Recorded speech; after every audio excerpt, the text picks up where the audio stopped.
Welcome to 365 Motivationals, where we explore timeless wisdom and practical insights to inspire and empower you every day.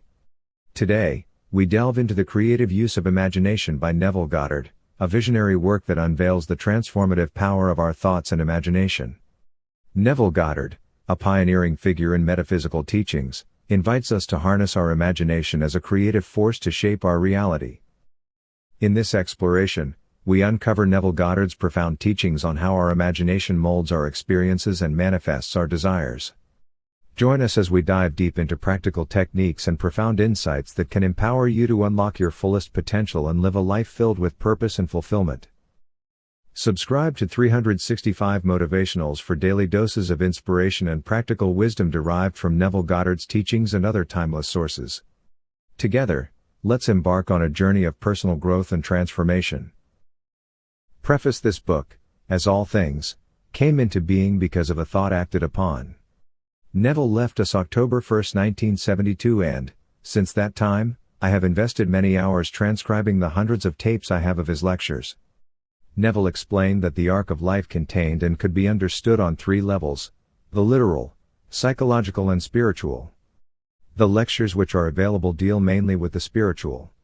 However, because those who are now hearing his words on tapes and reading his lectures, did not hear him speak on the second, or psychological, level, I realized the need to provide that psychological plane as a foundation for the higher, spiritual level. And so, the thought was planted in my mind. What if there were some lectures that taught this principle on a practical level? Wouldn't it be wonderful if such a series could be found and made available for those who would desire it? And then one day I received a letter from a lovely lady in San Francisco who said she was moving into a retirement home and wanted to send me some notes she had from Neville's lecture series in San Francisco in 1952. These notes constitute this book. I had a thought. Wouldn't it be wonderful if? And acted upon it by feeling the thrill of the thought's completion. I have never met the lady or heard from her since receiving the notes, but I have proved, once again, that imagination, thought, fulfills itself. The living proof is in your hands. Now, let me tell you a bit about me. Born and raised in a small town in Kansas, I moved to California in 1942 as a good Protestant. But I had a hunger that no organized religion could fill, so I drifted from one belief to another, seeking yet not finding what I was searching for, possibly because I did not know what it was. Then one day I heard a man called Neville, and I knew that, although the outer me did not understand his words, the inner me was singing the Hallelujah chorus, for I had found the cause of all life, that my very thought, mixed with feeling, was an imaginal act which created the facts in my world. I remember the first night I lay in my bed and dared to claim, I am God. Afraid that the ceiling would crash down on me, I quickly covered my head, just in case. And when nothing happened, I gathered more courage and set out to prove for myself that imagination could create reality. I did not believe it could, and I wanted to prove Neville wrong. That was back in 1964, and I haven't succeeded yet. Not all of my imaginal acts have come to fruition, but I now know that the fault does not lie in the teaching, but in my belief in myself. And, as I have grown in my belief and trust and faith in what I have imagined, I have gained confidence in my own wonderful human imagination. Several years ago, I put together a group of lectures of Neville's and called the book Immortal Man. At the time, I was afraid to change his words even though felt I could make the message clearer if I did. Shortly after its publication, I turned to self one night and asked, is it all right to change the words as long as I do not change the meaning? I know that if truth were told so that it could be understood, it would be believed. I know your words are true, Neville, but think I can make them clearer. I fell asleep questioning myself and, in the night, I had this dream: I am on my way to work.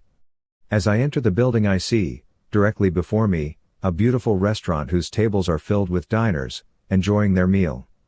Neville is standing next to a fireplace, speaking to a group nearby. Thrilled to find him there, I am eager to show him the book of his lectures I had just published and question him regarding the change of words. But as I turn to take the case I am carrying into my office, get the book and return, he glances up and catches my eye. Instantly changing my mind, I turn and go directly into the restaurant to join him. But when I arrive, I discover that he has vanished, leaving the ladies to tell me that he is gone and will never return again.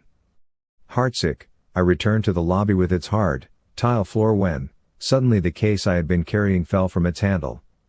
The moment it hit the floor, the case opened, my book fell out and lay open at its center seam. As I looked down in horror, I saw that I had been carrying a briefcase which contained a tape recorder that had turned on due to the fall, and Neville's voice was ringing out loud and clear. Embarrassed, I stooped down to turn off the volume, only to discover that all the knobs had fallen off the machine and there was no way for me to turn him off. As I too tried to push the case over to the far wall in order to pick it up, I awoke with these words ringing in my ears, "I am in you, as you." From that moment on, my fears have vanished and, since that time, I have gained confidence in my writing. These are Neville's words, Neville's thoughts, yet we are so closely woven in the tapestry of thought that the words are now mine. The lectures you will read are Neville's words, yet they may not have been the exact words he spoke back in 1952. The material I had to work with were notes someone had taken in shorthand, transcribed, and duplicated. I have taken the notes and elaborated on them. The words are true and, hopefully understandable enough so you can test them and discover for yourself that when the truth is applied, it is made alive by a spiritual experience. Always bear in mind that when Neville speaks of man, he is speaking of generic man, man/woman. Man is the external world, the natural man, while imagination is the internal world, the man of spirit. God, imagination, became the natural man that the man of nature may become God who is spirit. Always think of yourself as two beings, one who sees through the organs of sense and the other who sees through the mind of imagination. And always remember God's name as he revealed it to Moses. I am. That is who I am. And by this name, I shall be known throughout all generations. I am that I am. I the Trinity, in unthinkable origin, am God the Father. And I in creative expression am the Son, for imagination is born of consciousness. Therefore I, in universal interpretation, in infinite immanence, in eternal procession am God, the Holy Spirit. Margaret Ruth Broom. Chapter 1. Your infinite worth. The purpose of these talks is to bring about a psychological change in you, the individual. Humanity, understood psychologically, is an infinite series of levels of awareness, and you, individually, are what you are according to where you are in the series. Consciousness is the only reality, and where you are conscious of being psychologically, determines the circumstances of your life. The ancients knew this great truth, but our modern teachers have yet to discover it. There is only one substance in the world. Our scientists call it energy while scripture defines it as consciousness. We are told that the universe was caused by water, but if this is true, then it could not evolve into anything but water. But if the basic substance is energy, or consciousness, it can be made to manifest itself as iron, steel and wood, to name but a few. Man, seeing a variety of forms, thinks of numberless substances, but what is seen is only a change in the arrangement of the same basic substance, consciousness. Ephesians tells us that, all things, when admitted, are made manifest by light. The word light recorded here means awareness, consciousness. The state the individual admits into his consciousness is the cause of one man being rich and another poor. The poor man admits to being in the state of poverty by saying, I am poor, just as the rich man admits wealth by saying, I am rich. Anything you, an individual, claim yourself to be it good, bad or indifferent, right or wrong, must be made manifest in your world, for by claiming the state, you have consented to its life. There is only one cause, and that is consciousness. Your consciousness is the center from which your world mirrors and echoes the state you presently occupy. Now, a state can be defined as all that you believe and consent to as being true. So, if you want your world to change, you must determine what you want to accept and consent to as true before you can change it. To arrive at a certain definition of self, you must begin by uncritically observing your automatic reaction to an event, for your reaction defines your state. And you can, without getting out of your chair, rebuild your world by changing your level, or state, of being. This is done by observing yourself uncritically as you react to life. If you do not like the circumstances of your life, acknowledge its cause. Be willing to admit that the circumstances are only objectifying what you are conscious of, then change your consciousness and your world will change. If you react to that which is being objectified, you bind yourself to a certain level of awareness, but if you refuse to react, the thread is broken. Stop being conscious of something unlovely, for every unlovely thought causes you to walk in psychological mud. Rather, identify yourself with beauty, with love, the Christ in you, and you will ascend the infinite level of your own being and change the circumstances of your life. Your state of awareness, like a magnet, attracts life. Steel, in its demagnetized state, is a whirling mass of electrons, but when the electrons are faced in one direction, the steel is magnetized. You do not add to the steel to make it magnetic or take anything away to demagnetize it. This same principle is true for you. You can change your world by rearranging your thoughts and having them travel only in one direction, and that is toward the fulfillment of your desire. Watch your reactions to life, for any change in the arrangement of your mind which can be detected by self-observation, will cause a change in your outer world. It is important to learn to be passive to that which is unlovely and unacceptable to you. In that way, you are awakening the dynamic one within. And when you find your inner being, you will discover that the qualities you condemn in others are really in yourself. Then you will know the secret of forgiveness, for as you forgive yourself, the others are forgiven. All things, not just a few, are made manifest by the light, and everything manifested is light. The moment you consent to a thought, it is made manifest. It could not come into being unless you consented to its expression by being aware of it. The universe moves with motiveless necessity as it has no motive of its own. Rather, it moves under the necessity of manifesting the arrangements of the minds of men. This teaching is to awaken you to your light, and the awakening begins by self-observation. If you have a secret affection for living in the mud of self-pity and condemnation, your world will mirror those feelings. But if you will rearrange your mind and live in the heavenly feeling of harmony and love, your manifested world will change. If, today, you would spend 5 minutes in uncritical observation of yourself, you would be surprised to discover how deceitful you are. It is a terrible shock, I know, but every shock of this type will let in the light of awareness, and life is an ever-increasing illumination. As the light comes in, you become more and more conscious of who you really are. There is only one cause for the phenomena of life. Only by observing your own consciousness can you discover the cause of what is happening to you. There is no greater tyrant than the belief in a secondary cause. Let that tyrant go by remembering the one and only substance, the only cause, which is awareness, and immediately change what you are aware of. Only by observing your reactions to life can you find yourself. And remember, as long as you react as you do, the same things must confront you, for all that you admit to is made manifest by your consciousness. And everything you manifest is your consciousness. Stop walking through the world in the mud and living in its basement. Your soul is made up of all that you consent to. Lose your soul on one level and you will find it on a higher level, defined differently. Always examine yourself uncritically, for the moment you become critical, you automatically justify your reactions and associate yourself with the thing observed. Everything is individual. Collective security and collective salvation are terms approached individually. Learn to stand on your own feet and not on the feet of a group.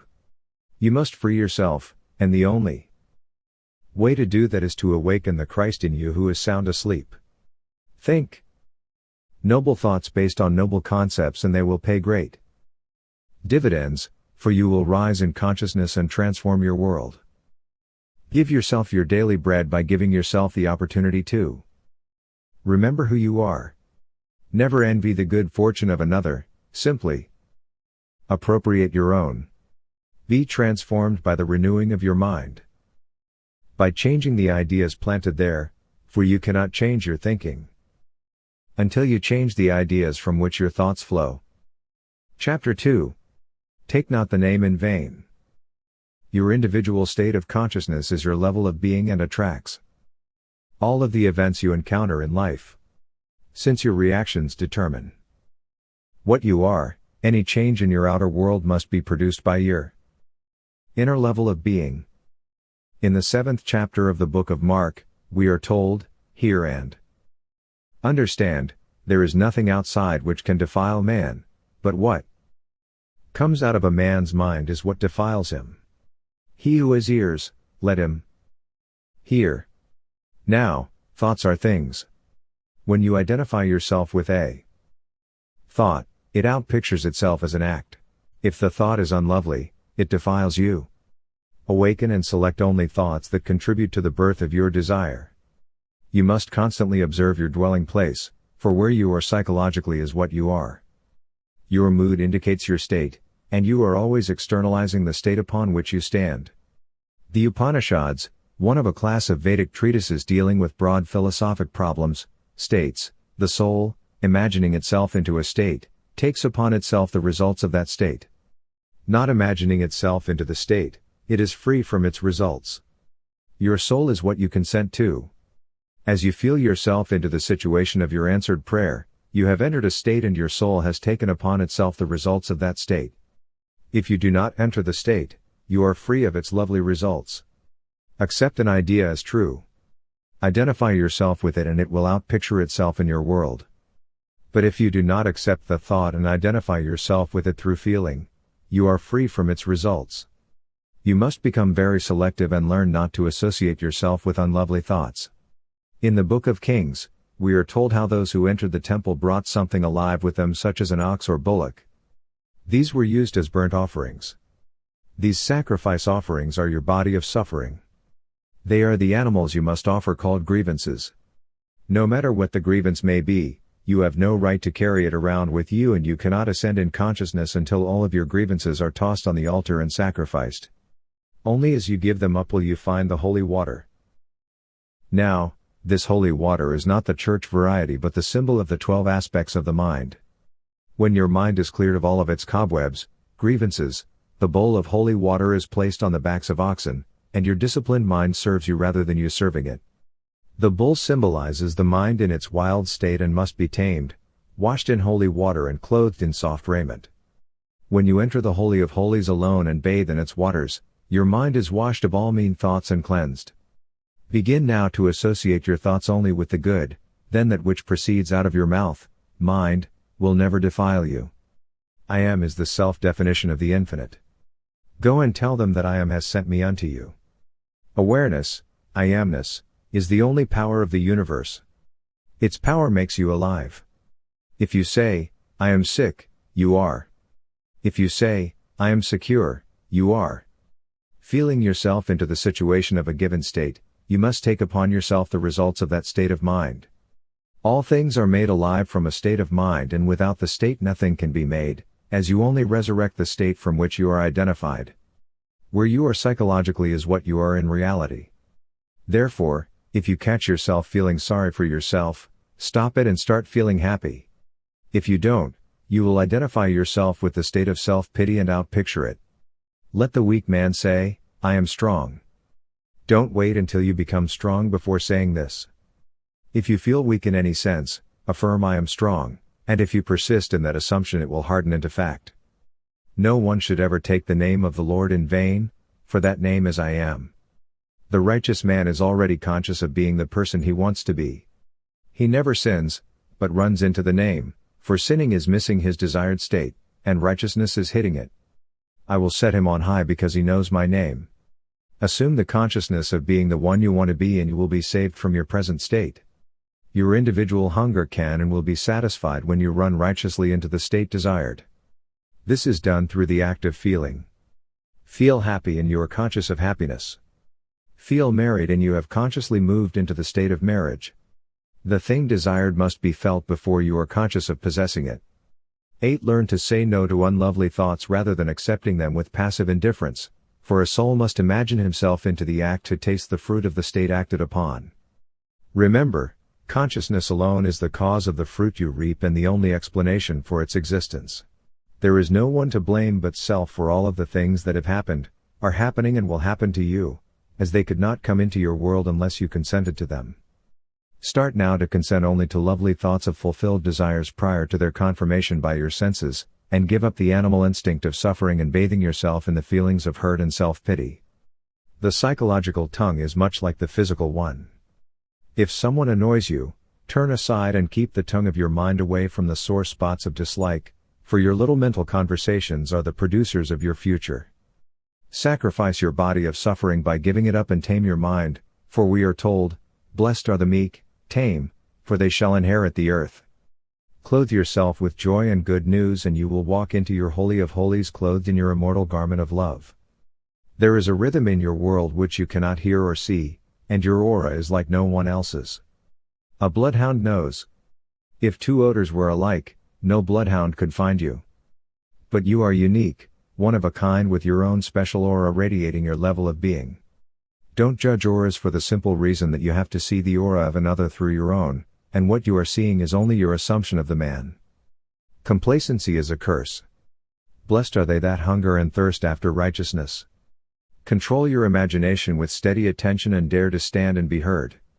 Andrew is the disciple who symbolizes this aspect of mind. Pay attention to your thoughts and discipline them so that they flow from the feeling of your wish fulfilled, for you are not awake until the outer you becomes placid and the inner you dynamic. Don't try to argue someone out of their misery. We are told to, "Let the filthy be filthy still, what is that to thee? Follow thou me." Man is given the power of the eye to think, and every one is allowed to think for himself. All things, when admitted to consciousness, are made manifest, be they good, bad or indifferent. Dare to stand on your own by this teaching and you will never again feel the need to justify failure. Chapter 3. Desire as you are, so shall God appear to be to you. The priest will see God as the head of all celestial and terrestrial records. To a judge, he is the great judge forever meting out punishment. To the Hottentot, God is the kind of chief he, himself, would like to be. So, you see, men are forever creating God in their own image. God is God from the creation. Truth alone is man's salvation. But the God that now you worship soon shall be your God no more. For the soul in its unfolding evermore its thoughts remolding and it learns more truly in its progress whom to love and how to adore. Through this teaching, you will learn to outgrow your concept of God, for God changes not, only your ideas of Him change. Desire is your mainspring of action, for you cannot move without desire. Ask yourself, what wantest thou of me? And then formulate your desire.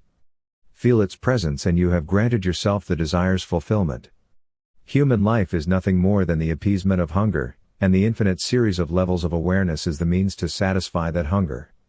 Health is a desire, a hunger which can be appeased when the idea is formulated in the mind that I am healthy. The same is true for wealth, peace, harmony or fame, for all of these are states of awareness. Identify yourself with the state desired. Persist in this identification and, because you and God are one consciousness, what you are conscious of, you outpicture. The cross is the symbol of suffering. There is no physical cross upon which a man was nailed, but a body of beliefs which a man wears. Except you deny yourself and lift up your cross and follow me, you are unworthy of me. Lift up your cross by raising your awareness, for your I amness is the creator of your world. As an individual, you move and live in time, but your true being is in eternity. Think of the vertical line of the cross as the line of being upon which there are unnumbered levels of awareness. Now, time cannot make you better or wiser. In fact, time cannot do a thing towards changing your level of being, for change is all on the vertical line where you move to higher or lower levels of your own being. Because change is imminent, we speak of it as infinite imminence, as nearer than near and sooner than now. The man you would like to be is imminent. He is nearer than near. The ideal you dream of being is sooner than now and is brought into being by a change in your reactions to life. In the book of Revelations, we are told, "I will give to every being according to his work."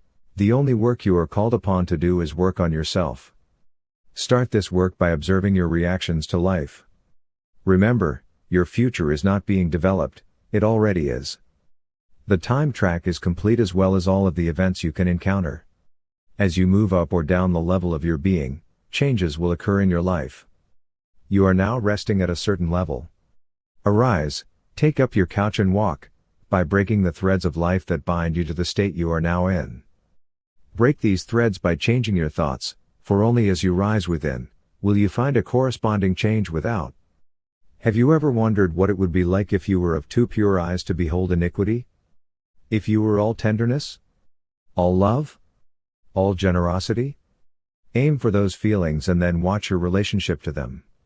It is here, in the midst of the storms of life, that you work this law. If you identify yourself with an unlovely state, you will find yourself sinking into it. But you can lift up your cross by breaking your automatic, mechanical reactions to life and sacrificing your present level of being. This message comes, not to bring peace, but a sword. It comes to set a man at variance against his brother, father, mother and all the members of his household, for I bring the sword of truth which is the word of God. This word is sharper than any two-edged sword, for it is capable of piercing the soul and spirit. I am not suggesting that you turn against your earthly relatives, but that you turn against the psychological ideas that govern your behavior and the dominant mood which governs your actions and reactions to life. If, at this moment your feelings are not noble, turn against them, for they are your psychological mother. This is done by putting new feeling in their place. You cannot change your thinking until you change your feeling, and all feelings come from ideas. A man's enemies are those of his own household, which is everything he accepts as true. This sword can pierce, even to the severing of soul and spirit. Your Father, your I Am, is spirit, and when you worship him, you must do so in spirit and in truth. Be still and say to yourself, with feeling I am he. All that you consent to, all that you believe and accept as true, be it wise or foolish, forms the clothing you wear. But you can be reclothed and ascend to a higher level of being when you take up your cross and follow your imagination. Most of us are aimless. We want more than we presently have. We want the other fellow to change, but we don't want to do the one thing that will bring the change about, for we don't want to change self. In Revelations, John tells us, I will give to everyone according to his work. The gift is not given according to the work of another, but according to the work you do on yourself, and that work is to uncritically observe your reactions to life, as they bind you to a certain level. Disassociate yourself from your unpleasant thoughts and associate yourself with your aim, thereby rising to its level, for your ideal is on that vertical line you stand upon. Scripture tells us to seek and you shall find, and when you find him, you will be like him. I tell you, you will never find your fulfilled desire until you are the desire. Those who go searching for love only make manifest their lovelessness, for you never have to search for what you are. I am merry and you are merry too, for we are forever conceiving of ourselves. The whole of human life is the appeasement of desire, and desire, conceived as fulfilled, will externalize itself. If you are not hungry enough to transcend your present level of consciousness, you will not conceive of anything greater. As long as you are in love with the state you are in, you cannot and will not rise from it. Without the vertical line of states, life would have no meaning. The ancients called this infinite series, Jacob's ladder. You do not build this ladder, rather you climb it through self-discovery. When you think of another, you are seeing only your opinion of him. If you think he is kind, he is kind. If you think he is stupid as he is playing the part you have assigned him because of your opinion. Therefore, if your desire is for him to change, you must change your opinion of yourself, for he is only your opinion pushed out. Where you are psychologically is what you are, therefore, only associate with the feeling that leads you to the fulfillment of your dreams. And may all of your dreams be noble ones. Chapter 4. Are you making wine? The Bible's purpose is to lift the individual up to a higher level of being. This begins in the state of Moses and the discovery of I Am. Then, in the book of Isaiah, we are told to turn back your foot from the Sabbath and take delight in the Lord. Let us examine this thought to find its deeper meaning. Now, in order to keep the Sabbath, you must cease from having any mental doubt, as the mental foot you stand upon is your belief. When your mental foot touches the earth, its action is automatic and mechanical. Using your powerful consciousness, begin now to break the mechanical hold it has on your life by turning your thoughts to your fulfilled desire and observe the Sabbath. The twins spoken of in Scripture symbolize your duality, Abel, the inner you, and Cain, the outer you. A reversal of order must now occur, for in the New Testament your true identity is revealed as Christ, the inner you, your hope of glory. As you walk the earth, see people as they want to be seen, and you are pouring oil on their wounds. But if you do not, you are as the scribes and the Pharisees described in the 23rd chapter of Matthew, doing their deeds to be seen by men, they preach but do not practice. In the 3rd chapter of the book of John, the story is told of Nicodemus, an intellectual man who believed that if he kept the law of Moses he could enter the kingdom of heaven, yet he was told, "You must be born again, born of water and spirit." Here we see the difference between the intellect and wisdom. Keeping the law of Moses is not enough. You must experience a change in the level of your being, thereby giving you wisdom in order for you to know rebirth. Your inner talking is the breeding ground of your future, be it lovely or unlovely. This is told us so vividly in the book of Deuteronomy, "I set before you this day blessings and cursings." Every time you tell someone off, even though it is done in your mind, you curse him. And every time you do unto others what you would like done unto you, they are blessed in the doing. Water is the symbol of psychological truth. To know the truth is not enough. It must be acted upon, at which time the psychological water turns into wine. Start now to observe all of your unpleasant, negative thoughts and change them, for until you separate yourself from the state from which these thoughts flow, they will continue to cause you to have the same experiences in life. Chapter 5. Seeing God. St. Augustine once said, "Oh, my God, let me see thee, and if to die is to see thee, then let me die that I may behold thy face." Yet, when we fell, God told us, "You cannot see my face and live. But I will cause my glory to pass by, and when I pass by, you shall see my back, but my face you will not see." That God is your wonderful I amness, your awareness who is forever claiming, "I am that is who I am." Imagination's power is the only power. It is your power to kill, to make alive, to wound and to heal. It is your imagination that forms the light, makes the good, and creates the evil, and there is no other God. Man is inclined to believe in two powers, one for good and the other for evil, but I tell you there is only one. The I in man is he who kills and makes alive, who curses and creates. Your consciousness of being is the only reality. The self-definition of an absolute state is I am divine. And this absolute state is God. It is your I am which cannot be seen. Matthew tells us, "Blessed are the pure in heart, for they shall see God."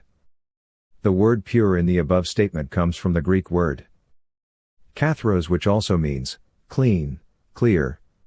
To be pure, the mind must be cleared of all obstructions created by traditional wrong thinking. The heart must be cleared of the belief in a secondary power. Only when this is done will you be blessed, for you will know the one and only God to be your true self. There is no power outside of you. The same power in you that makes the good creates the evil. Start now to free yourself from the belief in two powers, for only then will you be pure in heart and see God. The whole vast universe is nothing more than the response to the consciousness of men. If you believe that the I in another is the cause of your displeasure and not your own I, then you have planted a tree in your mind which is obstructing your view and must be uprooted. We are told, "No man shall imagine evil in his heart." I am not speaking of a physical organ, but of the mind, the center or heart of the matter. When your heart is pure, you become a member of the order of Melchizedek. Read the story carefully and you will see that when Abraham slaughtered the kings, all of his negative and unlovely ideas, he returned to find Melchizedek, the symbol of the I am, the being you really are. Learn to discipline your mind, for only the disciplined mind can maintain the feeling of the wish fulfilled. If what you had imagined has not come into being, it is because you have not severed the ties that bind you to the level where you now stand. You must break your mechanical reaction to life in order to change your life track. The only reason for this teaching is to encourage you and push you up the vertical line of the cross. It is very important for you to learn to be uncritical of yourself, for if you are not, you will justify your behavior, which will cause you to remain in your present state. But if you will stop being critical, you will stop the negative thoughts that bind you to your present state and move out of it into another. There are 3 ways to clear your mind of the trees of traditional wrong thinking and allow you to see God. They are uncritical observation, non-identification, and sacrifice of the state you formerly believed yourself to be. Man tries to see God by means of little pictures, but God can only be seen through belief in one power. Through uncritical observation, you will encounter your particular state. If you don't like the role the state requires you to play as it unfolds, stop reacting to it. Until you reach the point where you no longer react, you are not pure enough to see God. When you see Him, you will know Him, as you will be like Him. Where I am is always what I am. Establish one I within yourself, not a number of I's. The I roots out all secondary causes and clears the mind of the power to enslave. Your belief in powers external to you is a tree which must be rooted out of your mind.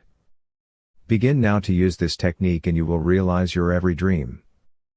But first you must have a dream, a desire for something, as desire is your springboard of action. Define your objective. If it were fulfilled now, where would you be physically? What would the world look like? Would your wife, husband, mother, father, or friends see you differently? Feel their presence, see the joy expressed on their faces, and hear their congratulations. Repeat this act until you have the feeling of accomplishment. Then, having assumed the feeling of completion, remain faithful to it, for your assumption contains within itself all of the 18 plans and power necessary for externalization. You need do nothing on the outside, for by your assumption, your mind is being rearranged, and what it confirms, it externalizes. Your desire may be for an improvement in your financial position, your social circle, or a deeper understanding of the mystery. The desire is up to you, but when put into practice, this technique will never fail you. The kingdom of heaven, with its many states, some lovely and some not so lovely, is within you. The state capable of wounding or healing, killing or making alive, is within you. They are all psychological states, completely furnished and ready to externalize themselves in your world. And, if having entered a particular mansion, state, you do not care to remain there, you may leave it by the same technique it was entered, through the act of assumption. It is so easy to feel sorry for yourself and so very difficult to give up this feeling. But you cannot enter another state until you do. No one can uproot the weeds of self-pity or the trees of so-called second causes for you. You must uproot them yourself. God put Adam in the garden to tend and keep it. As Adam you fell asleep, but when you awake, you are Christ, the power and the wisdom of God. Start now to observe your reactions to life and do not allow yourself to become identified with any unlovely state. Sacrifice your little hurts, your grievances, and belief in secondary causes. Then you will be blessed, for you will be pure in heart and see God. Awake. Test yourself and you will discover that the fault you see in the other exists in you. Turn to self, and you will find the Christ in you who is your hope of glory. Chapter 6. All is consciousness. Blessed are you when your mental comprehension has been enlarged by the removal of the trees of traditional wrong thinking, for only then will you know that all is consciousness and consciousness is all. You will know that any secondary cause is a tyrant, and if you believe in an outside power, you are fighting a losing battle. Emerson once said, "Man surrounds himself with the true image of himself, as every spirit builds for itself a house beyond its house, a world beyond its world. What you are, that only can you see. Therefore, build yourself a world as you would like it to be, a world beyond the world now visible to you. The world you desire exists and will unfold itself in great proportions when you, all spirit, Surround yourself with the true image of yourself as you would like to be. Think of your world as a canvas with the pictures painted there by the arrangement of your mind. Your I amness, consciousness, has already arranged as many patterns for your canvas as there are people walking the earth. Turn to yourself and, claiming that your desire exists, feel yourself move right into its center. Then paint your canvas of consciousness. Everything is there at your disposal. Its reality is up to you and the intensity of your desire. Always look to self, for your consciousness is the sole cause of the phenomena of your individual life. Perhaps you have imagined something which never came to pass and you feel that you failed, but I tell you there is only one cause for failure, and that is absence of the feeling of naturalness. It takes time for an assumption to become a fact, and a desire is fulfilled proportionate to the degree of naturalness of the feeling of possession. If something does not feel natural to you, it is not your nature. To ask in my name is to ask in my nature or character, therefore, when you ask, you must feel you already are that which you are seeking. Whatsoever you desire, when you pray, believe that you have received it, and you will. It is important to feel yourself right into your wish fulfilled, for consciousness is the only reality, and everything you see is nothing more than an outpicturing of a state of consciousness. It is stupid to seek a thing before you establish its cause. An effect depends upon a state of consciousness, and you cannot find the effect without being its cause. And if you do not feel the naturalness of the desired state, you cannot externalize it, for consciousness is very observable. Ask yourself how long you have been conscious of being what you want to be. To what extent do you feel its reality now? Matthew tells us, 0, you faithless and perverse generation. How long shall I be with you? Do you have faith in what you are conscious of? I hope so, for without faith it is impossible to achieve anything. It is the substance of the thing hoped for and the cause of all phenomena. The word perverse means to turn the wrong way, without aim, fixity or one-pointedness of purpose. When the latest headline or news bulletin can turn you from your desire, you are perverse and fail. But if success is your goal, its mood must be worn until the feeling of being successful is so natural you cannot turn away from it. On the other hand, importunity means brazen impudence. If you will so persist in your assumption, your brazen impudence will not allow you to accept the evidence of your senses when they deny your assumption, but will rearrange the substance called life into the pattern of your assumption. This world moves with the necessity of molding and manifesting the arrangement of the individual's mind. It is important to persist until fulfillment becomes your nature. Changes begin to occur at their moment of naturalness. Jacob told the Lord, I will not let you go until you bless me. As Jacob, you may wrestle through the night with an idea, and all ideas come down from heaven to take flesh. If you will not take no for an answer but persist in the feeling of your wish fulfilled, you will be blessed with its externalization. Scripture tells of a man whose child was dead, yet when he went to the man of God and asked that the child be made alive once more, it was done unto him. Your ideal, be it for success, health, romance, money or fame, is your child who is dead. But if you will believe in its life and walk in the assumption that you are successful, healthy or wealthy, if that is your desire, your child which sleepeth will rise from the dead state and be made alive in your world. The parable is told of a judge who, it is said, feared not God nor regarded man. Within you there is such a judge who will give you anything you ask for if you will be just as persistent as the widow in the story. Coming at the midnight hour, she persisted in her request until the judge granted her wishes, saying, because this widow bothers me, I will vindicate her, or she will wear me out by her continual coming. When the light of consciousness is not shining on your fulfilled desire, it is the midnight hour. But if you will fill your desire with your light of awareness and persist, then that which you are aware of, you will become. You are forever surrounding yourself with the true image of yourself and what you are, that only can you see, whether it be good, bad or indifferent. Observe your reactions to life and you are observing the being you want to separate yourself from. And, as you begin to identify yourself with your chosen state, the separation takes place. But your assumption must be a maintained attitude and, if for a moment you lose the mood, recapture it. And if you lose it again, feel yourself back into the feeling until the mood becomes so natural your thinking from that mood is normal. The great failure of most truth students is that they are perpetually constructing but deferring their occupancy. When entering your desired state, Feel its presence surround you like an answered prayer. Then become so one with the state that your thoughts flow from it. Persist in viewing your world from that state, and it will harden into fact. You and you alone determine the time for the state to externalize itself. If your mind is so disciplined that it cannot be turned or diverted, your heart's desire will be outpictured on your screen of space. But, if you believe in any secondary power, your belief will cause its delay. Your awareness is the power of the word. It is divine, not divisional. There are not two I ams but one I am standing on many levels. Desire, claiming fulfillment now, wrestles as Jacob. But when the fight is over, desire, as Israel, is born. You may think your name is John Brown or Mary Smith, but your real name is I am, and your dominant mood is your nature.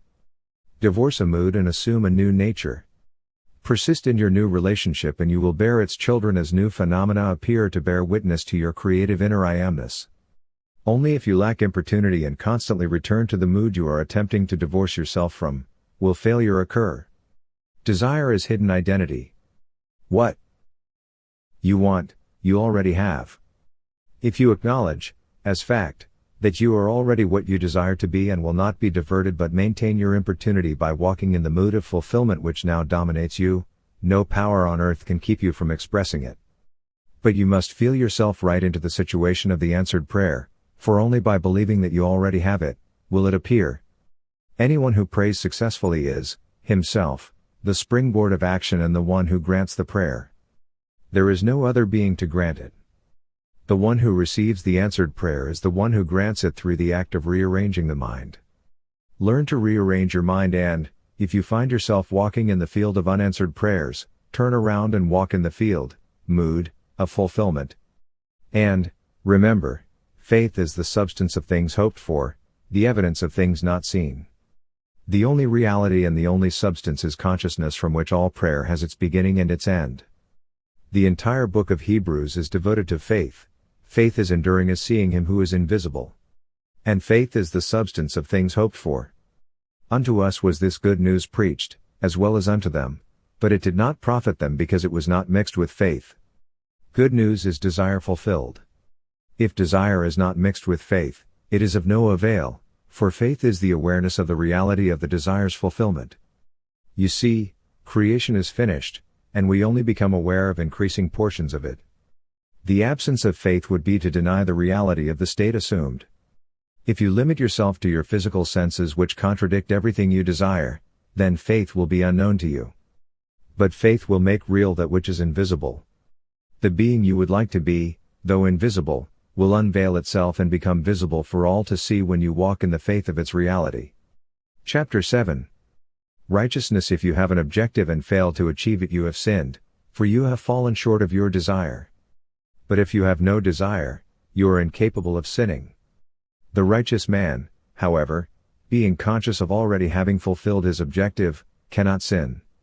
In the book of Daniel we are told to break off your sin by righteousness. This has nothing to do with any church or ritual, for righteousness is right thinking. In the book of Genesis the story is told of Jacob's desire to increase his wealth.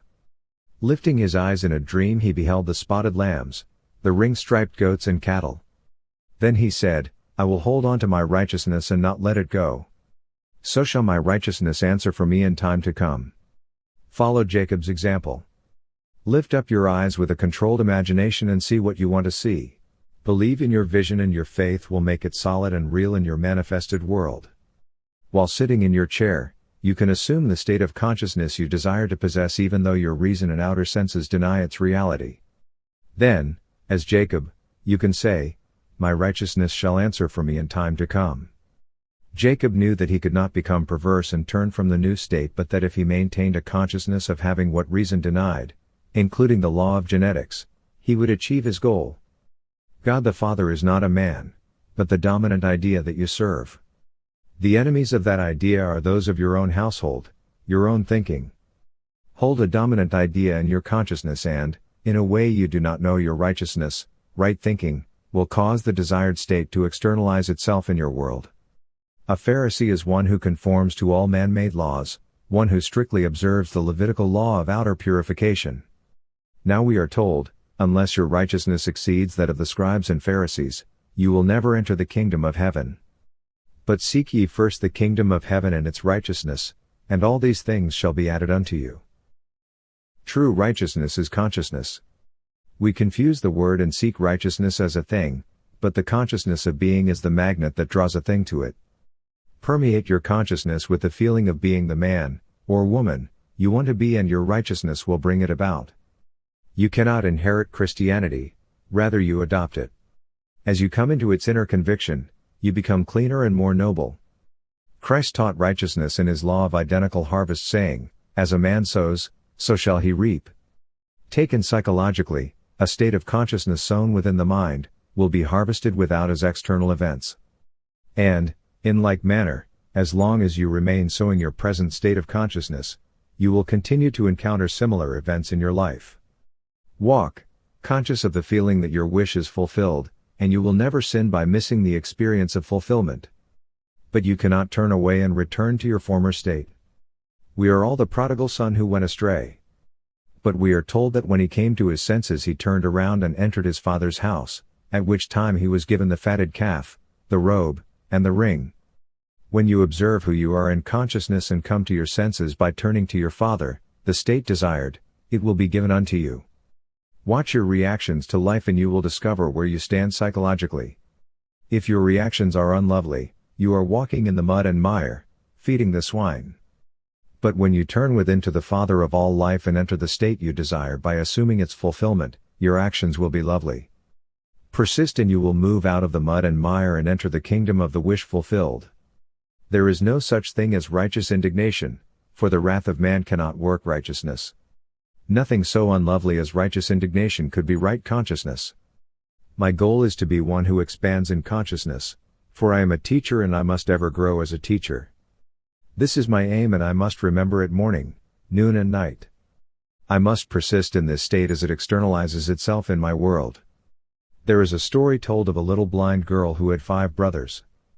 The brothers, trusting their senses, went out into the world and lost their way, while the little girl, unable to trust her senses, wove a thread of gold.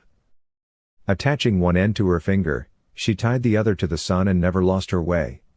You, too, can learn to trust the light of consciousness by holding onto the thread that is your aim and not allowing yourself to become enmeshed in the evidence of your senses. Remembering your desire, you will not get lost like the 5 brothers, as you will not be concerned with what others are doing, but simply walk conscious of being the one you want to be. No power can keep you from your goal when you are conscious of already having attained it. You are told to seek first the kingdom and its righteousness, and all these things will be added unto you. The kingdom of heaven is within you. Turn within and you will find the power to produce what nature and your outer senses deny. Test yourself by controlling your thoughts, by seeing only what you want to see and hearing only that which contributes to the realization that your world is as you want it to be. If you will keep controlling your world and your imagination until the one sensation crowds out all other ideas, your right consciousness will answer for you and your dream will become your reality. But, if you don't feel fulfilled, you can easily be diverted and miss your mark. The Bible's teaching is one of rising higher and higher in consciousness until rebirth occurs. There is but one purpose in life, and that is to rise higher and higher on the vertical bar of the cross. Knowing the state you desire to express, walk as though you are now expressing it. No man, having put his hand to the plow, looks back. In other words, once you have moved into the new state, do not look back at the old state or you will become as Lot's wife. She looked back and was turned into a pillar of salt, which is a preservative. The moment you look back at your former state, you re-enter it, as all states exist, preserved in your imagination and ready for occupancy. The kingdom of heaven is a higher state of awareness, a step above where you now stand, and each higher level is reached by a change of attitude for the better. There is not a problem that cannot be resolved by a change of consciousness. And that which requires a state of awareness to produce its effect can never be effected without that state. It is the height of folly to expect security while being conscious of insecurity. On the other hand, you cannot be insecure if you walk conscious of being secure. You don't have to pull strings to get what you want. All you need do is walk in the consciousness of already having it. For an assumption, though false, if persisted in, will harden into fact. Don't try to be a better man but try to be better at something. Most metaphysical students have no aim, claiming God knows best. But, I ask you, how can this be when you and God, your Father, are one?